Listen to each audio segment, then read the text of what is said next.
Hey folks, I'm back. Today I'm going to talk to you guys about how to become a better judge. Yes, that's right people. Did you know? Day by day, step by step, moment by moment, we're always making decisions. So therefore, to make a decision, you need to be a judge.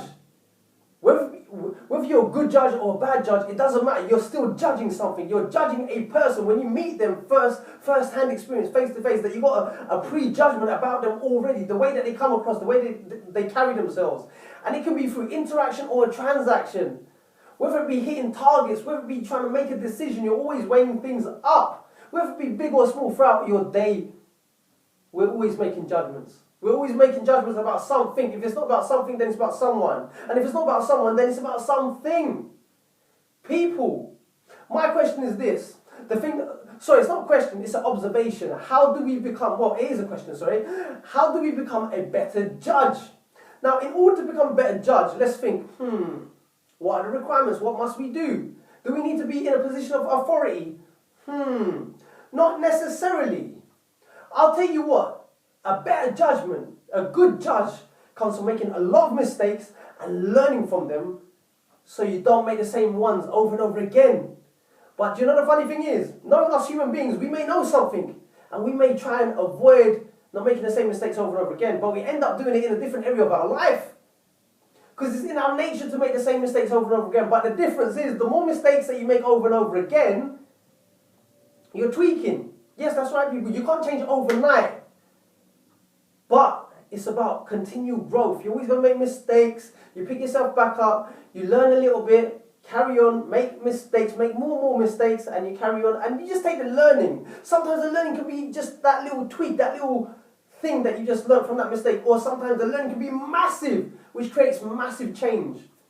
And it just depends on each situation that may unfold in front of you. Whatever circumstance that you may go through will bring that out in you. Whether you learn big or whether you learn small. And that's what it's about, people. Anyway, before I drift away, I want to point out something. I want to share 4 principles that I've learned along the way of coaching and personal development. Something that has helped me to become a better judge of character when I'm dealing with people. And I want to share this with you because I think that this may help you. And it's very, very important. Because you can end up, if someone comes to you for advice, you can end up giving them the wrong advice and make the situation worse for them. And also it will backfire on you. So people, check this out. Listen sharply. Pay attention. Stare at me and focus. Because what I'm about to tell you is 4 principles. Principle number 1. Don't be biased. You cannot be biased and take sides. Be objective. Whenever you're hearing something, don't judge. Then hold your judgment. Tip number 2. Always hear both sides of the story. It's very, very crucial and important that you do this, because if you don't do this, again, you can make the situation a lot more worse. Tip number 3, get as much information as you can. Sorry guys, give me 1 second. My son is at the door. I have to answer it. I'll be right back. Son, come here, quickly. Son, say hello. Hello. Thumbs up. Fake smile. Wave. Wait. Okay. I do apologize for that abrupt intro, but my son needed to say that. People, as I was saying, so back to tip number 2, I think it was. Hear both sides of the story. Because, or was it tip 3? Sorry. My apologies. It was tip 3. Tip 3 was this. Get as much information as you can. Because the more information that you have about the situation and scenario, whatever it is that person's going through, the more better, the more wiser your choice and your judgment will be in terms of giving them the answer. It's like counseling, coaching. Whenever you're coaching someone, you're trying to gather as much information as possible. I'll give you another example. A police officer or a judge, before they make a final judgment, they take on the caseload, they get as much information as possible, and then they give it a final decision. You have to do the same thing.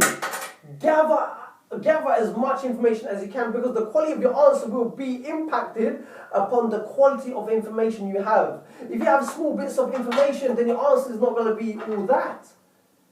But the more information you have, the more better your answers will be, because you'll gain clarity by gathering more and more information, people. That is what I want to bring to your attention. And the fourth and final thing is this: know your place, know your involvement. Because sometimes we have a habit of buying into people's business where it's unwanted. Know your role in each and every single situation. Whenever someone comes to you, do they want you to just listen to them? Or how much involvement, how much of a role do you choose to interfere into their business? What is your role? First of all, identify what is it that they want from you. Do they want you to just be an ear? Do they want you to actually get involved deeply into their business? And when you do, will it affect you? Because by far, it depends on how severe the situation is. If you don't know your role and if you're not cautious about taking on the role, you can end up making the situation worse for yourself and for the other person. This is what I'm trying to say, people. Don't get involved without knowing the consequences, or without at least thinking about the repercussions. If you do get involved, is it going to spoil a friendship? Is it going to spoil a relationship? These are just some of the things to think about, people, before we actually go out there and help. And something else that just got brought off that I thought just now off the top of my mind, and that is this: whenever we're giving advice, we don't give answers. We help people come to their own decisions, their own choices. It's like we may know the answers, even if we know that someone's doing wrong, and we tell them the answer, they might not even take it. You have to allow a person to come to their own realization. So, people, that is my rant for today. I hope that's been insightful. I hope that's been helpful. Until then, take care, stay strong, stay focused, and always live to learn to empower and inspire the lives of many as well as yourself. Bye for now, from me and my son. Son, come in. Quickly, quick. The viewers are waiting. The viewers want to see you. Say bye. Well, put that stick down. Well, he just picked up his stick. He was going to hit me. Son, come in.